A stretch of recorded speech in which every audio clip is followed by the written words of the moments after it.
Karina, thank you very much. Susan, thank you very much. Colleagues, thank you very much for the invitation to come and talk to you about the work that I'm involved in.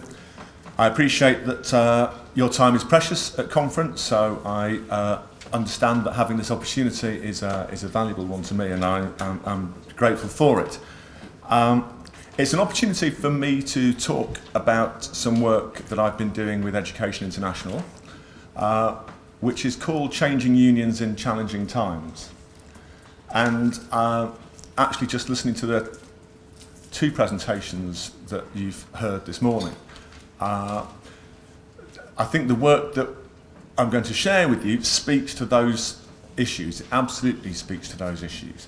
I have to do a bit of expectation management, which you will know there are no simple answers to these issues. Everybody is wrestling with them. This is an international study. Lots of your colleagues in different parts of the world are wrestling with them in different sorts of ways. I'm hoping that what I'm going to talk about is an opportunity to think about things, reflect, talk, discuss, out of which we begin to learn from each other more effectively and develop what it is that we're doing to have the effect and the impact that we want. So I'm principally going to be talking about this Education International research. As Karina said, my school teaching history is in England. That's where I'm from. It's where I was educated. It's where I did my teacher training. It's where I taught. It's where I do quite a lot of my research.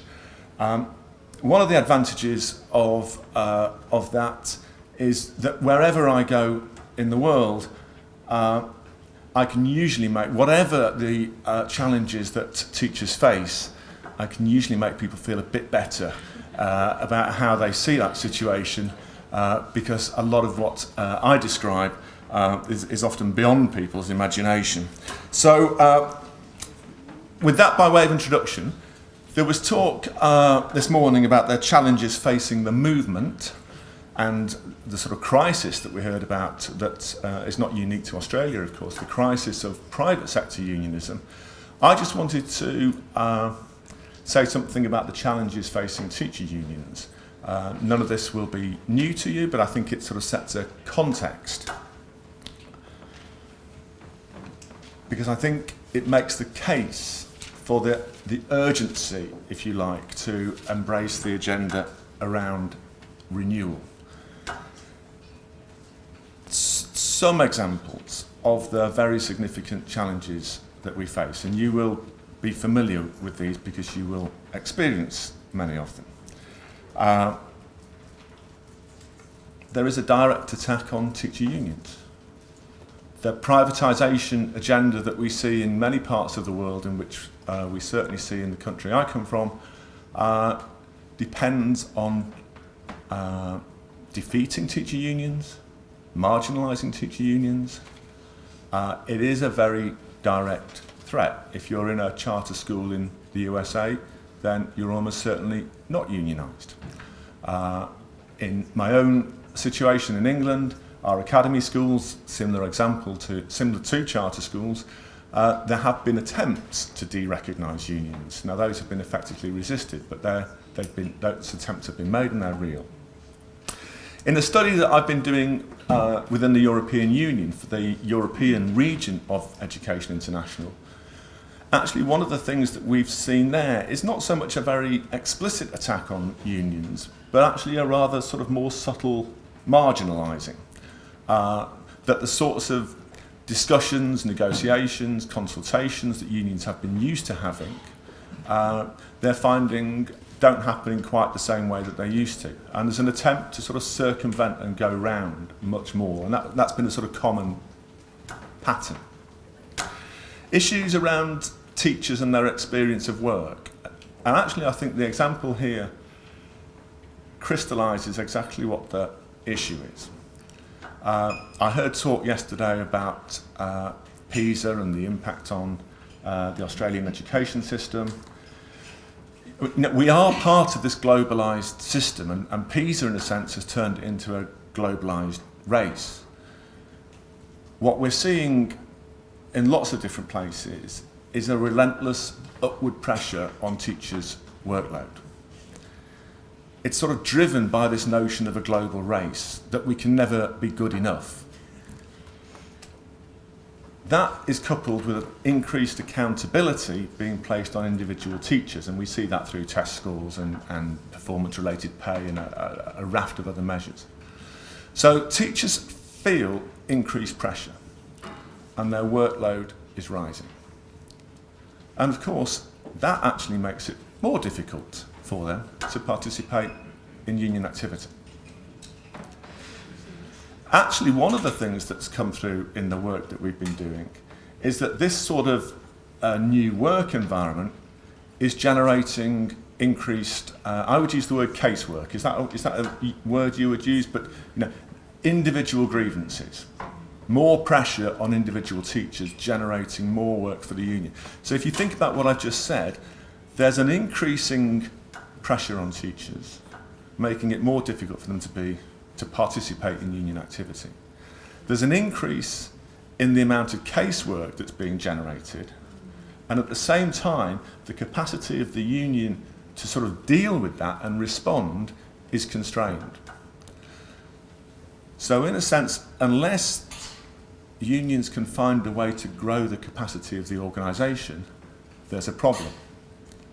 And I think the notion of growing the capacity of the organisation is about developing the capacity of members to be active within the organisation.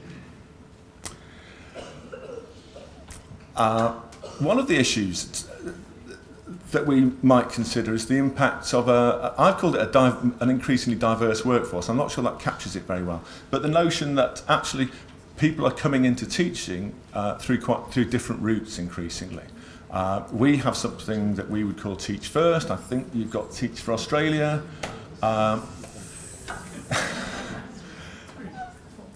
There's a increasingly sort of differentiated experience. So in a way that many of us came into teaching through a sort of common experience in which we were able to forge a common professional identity, actually that now looks increasingly diverse with a corresponding challenge for how you forge that professional identity.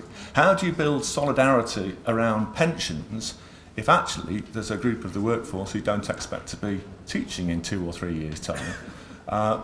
Because the sort of career path that has been charted for them is one that sees teaching as something that they just do for a couple of years before they go on to do something else. So there's a sort of challenge in how you forge that professional identity. The unions are based on that notion of solidarity, but that starts to look a little bit more complicated in this context. Perhaps related to some of those issues, a quote here from a General Secretary, and I suspect it resonates with many of you. Teachers don't join a union instinctively in the way my generation did. There are changes taking place in society that we need to respond to.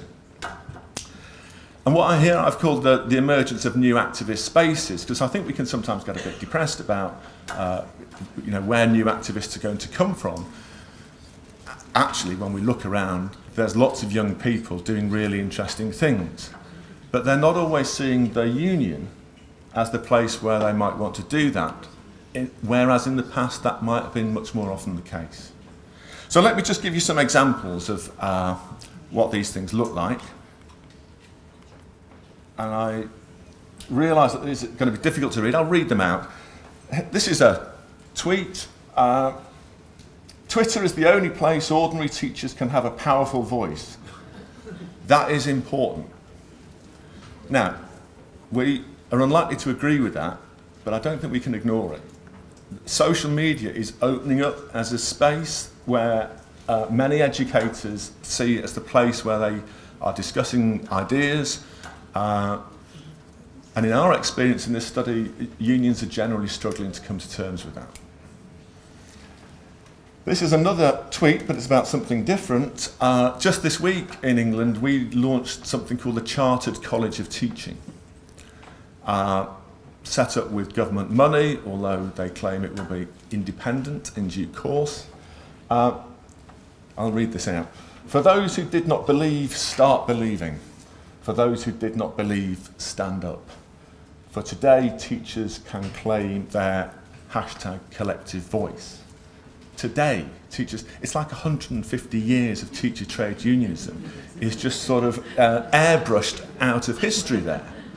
But there's the creation of an organisation which in my view has been set up as an alternative pole to union organisation. And this has got some traction with a lot of teachers. We'll see how it develops, but it's an issue. And I don't know how clearly you can see this. It's a billboard. On it, it says, vote for the worst unionised teachers who can't be fired. Vote at teachersunionexposed.com or something like that. There's no way you're going to guess where that was from the photograph. I can tell you it was a billboard in Times Square. Surely it's the most expensive place to put a billboard anywhere in the world. And it's not a Betsy DeVos manifestation. This is a photograph from 2006. And reminds us that there are powerful people with a lot of resources who have very, very different agendas. And they've been there for a long time, and they continue to be there. It's a challenge. The challenges that it's a reminder of the scale of the challenges that we face. So my point earlier on, those challenges are increasing. I don't see unions having the resources to be able to match that increase in demand without developing the capacity of its own membership. And that, to me, is what we mean by union renewal. No easy answers, but the answers do lie within our own membership and the challenges of how we bring those people into membership and develop them. So, in terms of what union renewal might look like, very simple and basic things, and you've heard about membership data today, so it starts almost with that most basic issue about increasing membership. But then how do we ensure that people who are members participate? Actually, union renewal requires more than participation. It requires a sort of level of engagement, which means that I think more attention has to be paid to how we develop people within our organisations. And when it works really well, you have this situation, and the quote there from the teacher from Ireland, when asked, what could encourage you to get more involved in the union, and you will relate to this statement because it's your experience too. I couldn't be more involved if I tried. It is part and parcel of my professional identity. That notion that actually I can't be a teacher without being a trade unionist. The two things are in a sense indivisible. But how do we create that connectedness?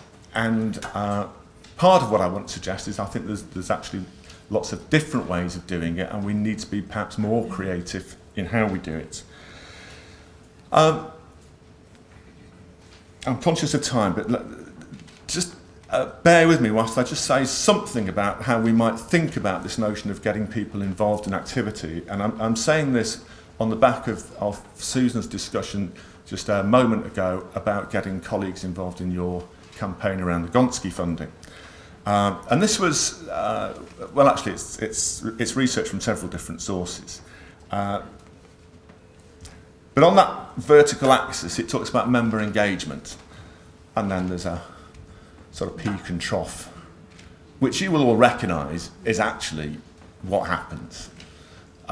There's an issue, there's engagement, can be difficult to sustain, it ebbs, it tails off, but then it comes back with something else. And we get this sort of ebb and flow.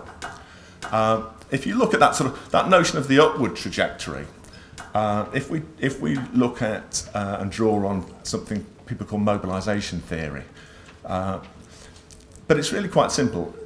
Its argument is that people get involved in situations like this when a number of factors apply. One is there's a sense of injustice. There's something I'm angry about. There's an issue that motivates me to want to do something. Secondly, there's the notion of attribution, that somebody, if I put pressure on them, can fix that problem.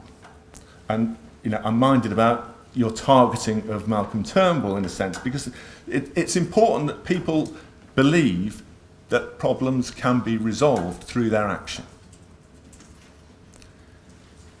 There's another issue around me recognising that my sense of injustice is shared by other people. So it becomes a collective grievance, if you like. And then the final element of this is I need to believe that we can win. I need to believe that if I take action, because action is a cost. I mean, if you think about strike action, there's a very obvious cost in terms of pay, but all activity involves commitment of people's time or whatever. And actually, we need to feel that action, in whatever form, is going to be worthwhile. So, a grievance, attribution, collective identity, and the notion that it's possible to win.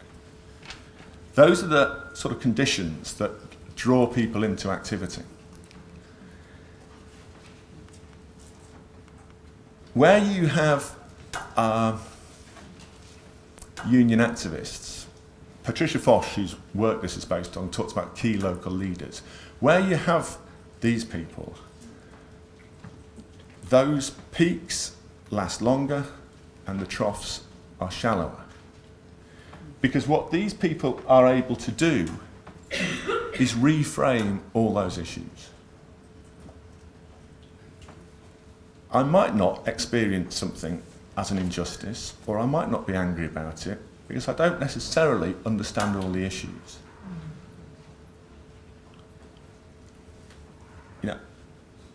That issue can be reframed. And we're all familiar with situations where we have the same issue in maybe two different schools, and the reaction is very different, because in one, there are somebody, or there are several people, and they're giving people the confidence to see those issues differently. So actually, when there is that type of activism, then we create a sort of virtuous circle. And of course, no one's suggesting it's easy, but it's a way of thinking about how you build capacity in the organisation. So what I want to do is just say something, and it's sort of headlines really, about the work that we've been doing for Education International and the international case studies, and some of the sort of headline themes. There is the workshop this afternoon, and that may be an opportunity to explore some of these in a bit more detail. So this is at a general level. You can see that for yourself, but that's the work that we've done and where we've done it. There are colleagues from New Zealand here at the moment, and I'm very grateful for their participation in this project. Quite different countries. They were chosen because they face quite different issues. Some unions responding very creatively to challenges. Some, like the colleagues in Turkey, who frankly at the moment are fighting for their very existence. And that I visited there in December.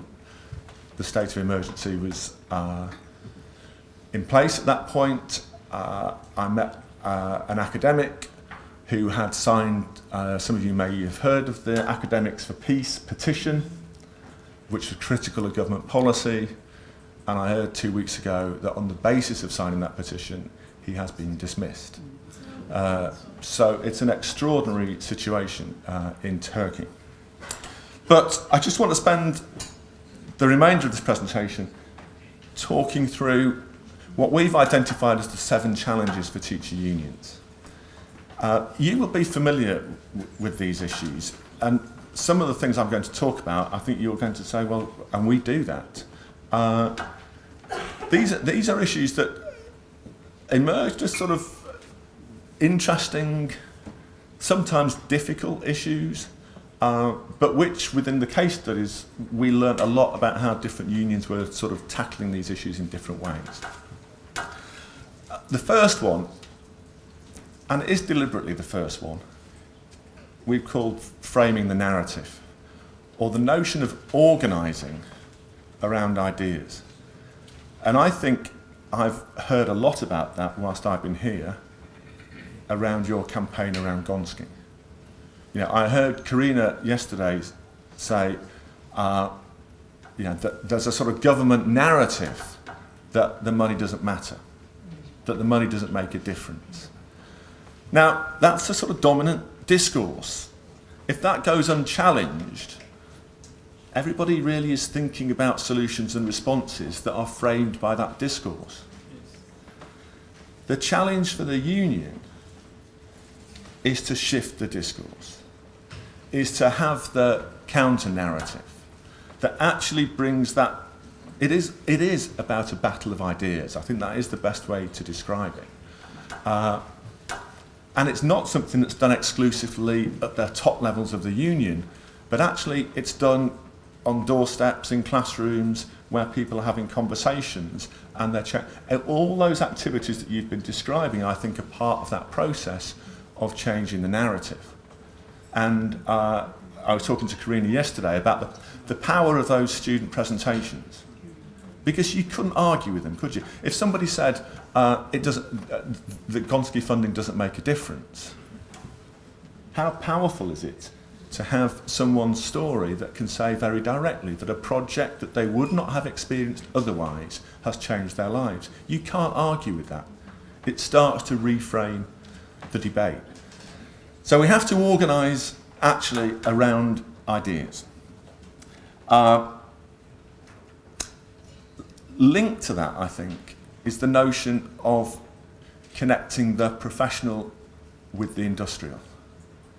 And this is an issue that some unions, I think, find difficult. I know that you have a significant interest in what we might broadly call professional issues. This quote, I think, illustrates it, and the person responsible for it might recognise their own words, because he just might be in the room. But I was struck in the conversation, the point was made to us that actually the really significant issues that confronted teachers in New Zealand had largely, at that point, had largely been described as professional issues. Because this is about teachers and teachers' work. So what we're seeing often is that it's testing issues, or it's curriculum issues, or it's a whole range of issues which have a really significant effect. Well, thinking about what are the issues around which teachers feel a sense of injustice, actually very often and increasingly they are professional issues, because those are the areas where teachers are being de-skilled. And of course these are completely related, because if you de-skill teachers professionally, they're unlikely to have the confidence to campaign on issues about pay, because they will have been devalued by their work experience. So actually it's by increasing confidence around professional issues that you can increase confidence around industrial issues. They're indivisible in that sense. And a quote here from a union official in Scotland. And his point is precisely this. Actually, on professional issues, if you think about it, the core aspects of teachers' jobs, his point is that they're often remarkably, his assessment was, they're often remarkably compliant. So on the key features of my work, there's a high level of managerial control of that work at times, and teachers don't have the confidence to speak back to it. So his argument was, by organising around professional issues, you're increasing teachers' capacity to speak back on the fundamental issues that frame their work.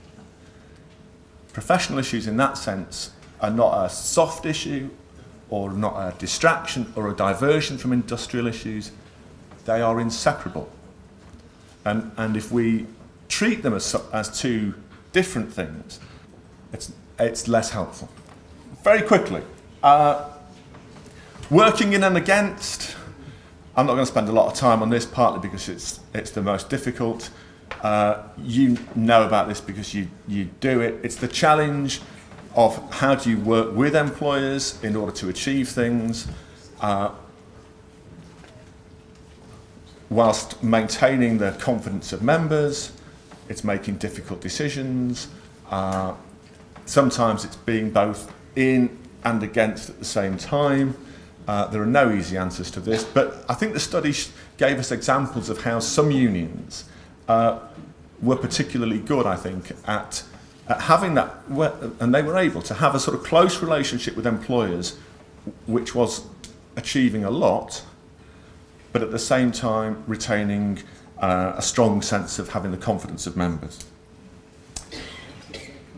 Speak nationally and organise locally. The strategies that I talked about earlier on, the strategies of fragmentation are intended to weaken your organisation. So actually, where unions were able to retain a strong national voice, that was really significant. And again, I would cite New Zealand, where you will, I'm sure, know there's actually quite a sort of decentralised school system.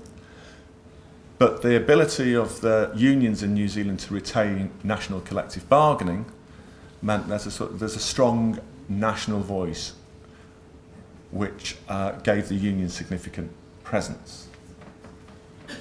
If you contrast that to England, where we've had a decentralised system and we lost national collective bargaining, then actually the fragmentation is much more severe. But at the same time, whilst focusing on that national voice, the issue is about not neglecting the base of the organisation. Because there can be a tendency to, if that's neglected, for it to atrophy. And there's a quote here from a Scottish teacher which I think illustrates this notion about the workplace being so critical. My experience of the union is a very personal one. To us, the EAS, the Scottish Teachers Union, is as active as the school rep we have had at the time. That's where these members see the union, they experience the union, they feel the union. That's the sort of basis of the solidarity that you can build on. They recognise there's other things going on and they're difficult, and sometimes they support the union and sometimes they might be critical. But their support is unwavering, partly because it's built on this strong sense of workplace connectedness.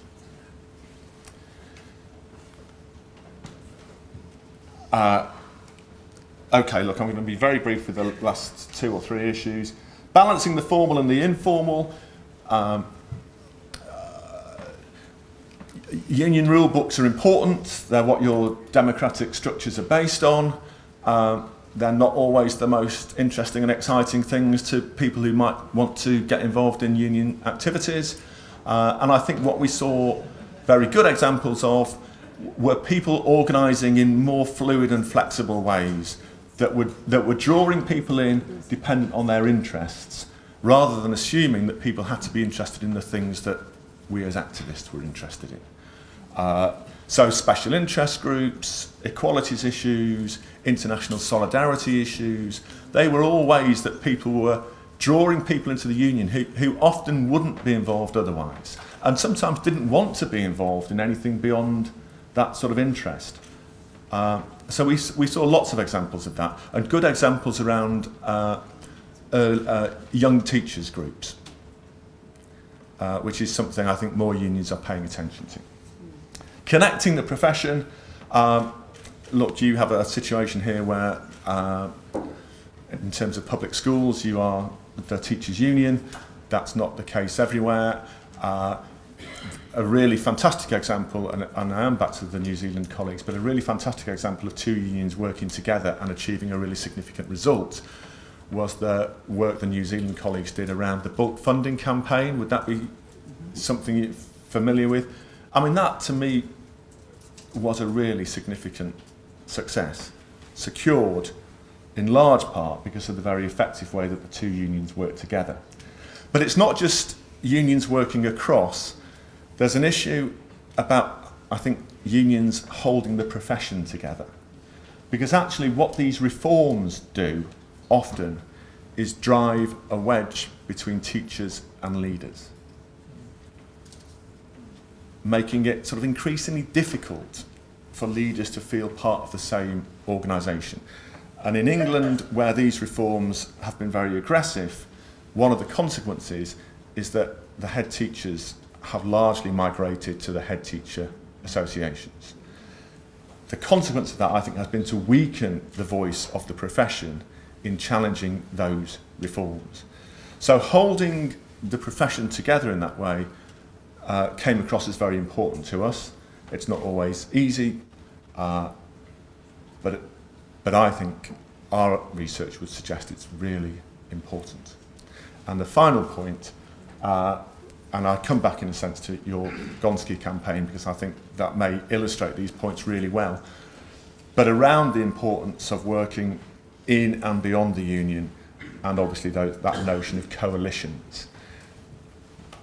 And our view from the research that actually we can talk about teacher and parent coalitions quite easily. Actually, often they're quite difficult to develop. So, you know, quite how those coalitions are built can be a significant challenge.